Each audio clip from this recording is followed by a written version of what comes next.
pour évoquer la situation au Moyen-Orient. Le chef de l'État a notamment annoncé hier des premiers vols rapatriant des Français ainsi que le déploiement de moyens militaires sur place, l'envoi du porte-avions Charles de Gaulle en Méditerranée. Stéphanie Nmourou est avec nous depuis 16 heures et elle nous a raconté son périple parce qu'elle était en Dubaï et elle est revenue. Mais on a fait un pas de côté avec ces influenceurs français à Dubaï. Moi, je découvre le business des influenceurs.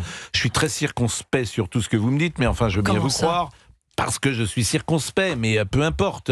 Quand on me dit que Nabila... ne croyez pas aux chiffres. Sur le prix, sur les chiffres, sur le business. Quand j'entends que Nabila est milliardaire, je voudrais vérifier tout ça. Mais bon, je veux bien vous croire. Mais en revanche, j'écoutais ce matin l'excellente chronique, comme tous les matins, de l'excellent, comme tous les jours, Laurent Tessier. C'est moi. Bon. Et vous nous avez fait écouter Maëva Guénam. Et voici ce qu'elle disait au début de la guerre, elle qui n'avait pas de mots assez durs sur la France. Là, elle appelait à l'aide. Si jamais près de Charles, il y a une grande guerre, il faut partir. On est des Français. Hein. La France, protégez-nous. Hein. Je suis ressortissante française. J'espère que la France, elle va me protéger. Et j'espère qu'ils vont me rapatrier en France. Et c'est effrayant. Non mais je vous assure, moi j'entends cette jeune femme, le ton, la couleur, la grande guerre, les mots qu'elle emploie. Hein. Oui, je suis un peu effrayé que cette jeune femme soit une influenceuse en France et soit suivie par des millions de gens. Alors elle dit, je suis ressortissante français, mais quand on regarde ce qu'elle disait de la France ces derniers mois, ces dernières années, le discours est différent. Écoutez-la. Mon peuple, je suis algérienne à 100%, de père et de mère. Rien au monde, je rentrerai vivre en France, les filles. C'est si je meurs, je veux pas être enterrée en France, je veux être enterrée dans mon pays. Je vous assure, il y a quelque chose de pathétique. Si vraiment ces gens-là sont devenus des phares de la pensée occidentale ou française... La consommation, du coup. Olivier Guénec. C'est une nouvelle manière de communiquer auprès d'une jeune cible. Parce qu'en fait, la jeune cible n'est pas... en fait, c'est méprisé. Pardonnez-moi, c'est méprisé. J'ai été jeune. Oui. Il y a bien longtemps. Au siècle dernier. Non, mais je fus jeune. Jadis. Entre 2 et 4 ans. Et je ne crois pas que... Voilà, c'est mépriser la jeunesse de penser qu'elle doit entendre... Mais c'est la jeunesse qui peut consommer. Donc soit c'est des ados qui demandent... Il n'y a pas que la jeunesse d'ailleurs qui consomme. Alors, il faut payer.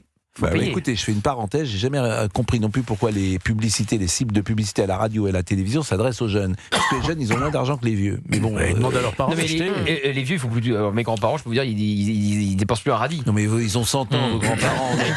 Pascal, c'est des radis, ils vont les manger par la juste. Non, Monsieur Pro.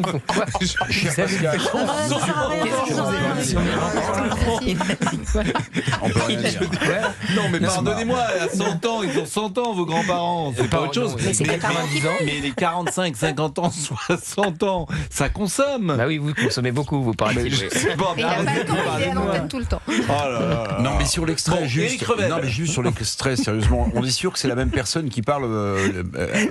Oui, non, mais parce qu'il y a une incohérence totale. Elle dit qu'elle est algérienne, mais en Algérie. Dans ces cas-là, qu'elle demande le secours de l'État algérien. Ah non, mais alors ça s'appelle la dissonance identitaire chez beaucoup de franco-algériens. Dans ces cas-là, puisqu'elle se revendique comme algérienne, elle a le droit. Mais j'espère qu'elle va avoir moins d'influence quand même maintenant. C'est sûr qu'elle n'a pas appelé M. Tebboune, absolument.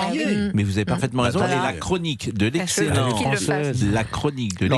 Laurent Tessier tous les matins à 6h10, 7h10 était imparable. Elle était tellement remarquable qu'on l'a repassée d'ailleurs ce matin. Alors Maëva Guénam, 10h et 11h. à un marché de Noël en France, écoutez ce qu'elle disait. Il y a du khalouf de partout. Ah non, on va faire comment? On va pas se nourrir. Mais je vous assure, je comprends même pas. C'est quoi le ralou? C'est le cochon. C'est le cochon.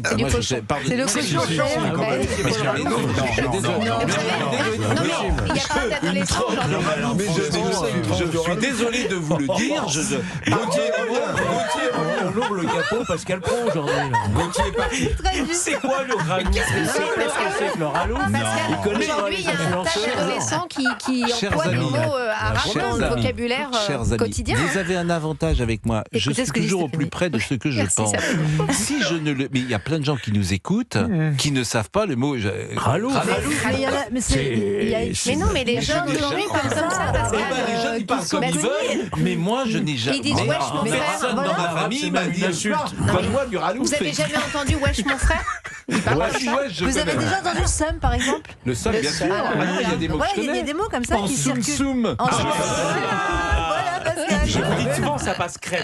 Ça vous ouais. passe souvent. crème, Au bien calme sûr. aussi, Non, pas. ça, En soum soum, le seum, une meuf, je connais Non, mais ces ça, mots c'est encore qui autre ont. chose. Moi, je Bah oui. kiffe quand Pascal parle comme ça. J'ai Enfin, entendu il ça. part de chaud chez Maëva Guénam, on peut l'entendre. Ah, C'est un alors personnage s'il y a une de part- genre. s'il y a une part de. Monsieur- Comme par hasard, elle est proche de De Sébastien mise en Delogu. scène. S'il y a une Ouais. part de chaud, ça me plaît. Hmm. Non, mais Si tout vous- est C'est pour ça qu'elle est beaucoup Voilà. suivie. Si tout est au second degré, ça me va. Ah non, non, Pas non, tout, pas tout. non, non, non. Attendez, proche de pause. Logu, Voilà, comme le pause. dit Ça, Gauthier. ça me va. proche. Parce Oui, que ça me va le second Oui, degré. mais sauf que vous vous trompez Ouais. totalement sur qui est Ouais. Maëva Guénam. Ouais. Ouais. Maëva Voilà. Guénam est Absolument. proche de Sébastien Delogu de la France Insoumise. Ce qu'elle dit sur l'Algérie, c'est pas du tout à prendre au second degré. Quand on Ouais. était en plein bras de fer avec, d'ailleurs on l'est toujours, mais c'est passé au second plan. Donc elle ne plaisante absolument pas. C'est à prendre au premier degré. Mais bien sûr. Et quand elle dit il y a que, Absolument. il y a C'est que du fini. ralouf, on peut rien manger ici, vous avez très bien C'est compris de quoi fini. il s'agissait. Je remercie Stéphanie, on l'a Merci, applaudi, Stéphanie, Pascal. parce que Ouais, on vraiment, applaudit Stéphanie. vraiment, je Elle est remercie. courageuse, hein. On vous fait des bisous. Bah, elle n'a pas le choix. Non. Ah bah oui. Qu'est-ce que vous voulez faire Moi, je trouve qu'elle est courageuse. Bah, elle aurait pu se reposer, elle est revenue quand même avec un grand sourire. Elle a sauvé sa famille. Bon, n'exagérons pas, C'est mais... pas. C'est elle. Faut peut-être pas, oui, sûrement, mais bon. Pourquoi vous lui Faut peut-être pas non plus toujours en Mais rajouter. merci, non, Georges. faut pas non plus, c'est pas Jeanne d'Arc. Je veux dire, c'est pas des voix. Allez, oui, ça Mais fait- Ouais. en revanche, voilà, elle en parle bien, elle a fait ce qu'il fallait faire et voilà, elle a Elle été est à la restée haute. digne. Elle a été. Il ne rajoute pas. Oh mon Pourquoi Dieu. voulez-vous être indigne? Elle est pas non plus. Alors, Genre, je crois qu'il n'a pas mesuré ce que tu as vécu. Si. Non. Il a été aux premières Non, loges, mais Pascal. Georges, Non, mais ça remonte. je te Mais remercie, merci, Georges. Il est vraiment. Elle parle avec une légèreté. Mais ne Elle a dites- frôlé des missiles. Elle a Oui. ramené sa famille entière. Elle les a arrêtés. Si vous saviez les missiles que j'ai frôlés, madame Allais. D'une main, j'arrête un missile de l'autre, je tire le fils. Moi, je peux vous en parler. Parce que j'en ai frôlé, croyez-moi. 16h58. Un peu de sourire, ça nous fait du bien.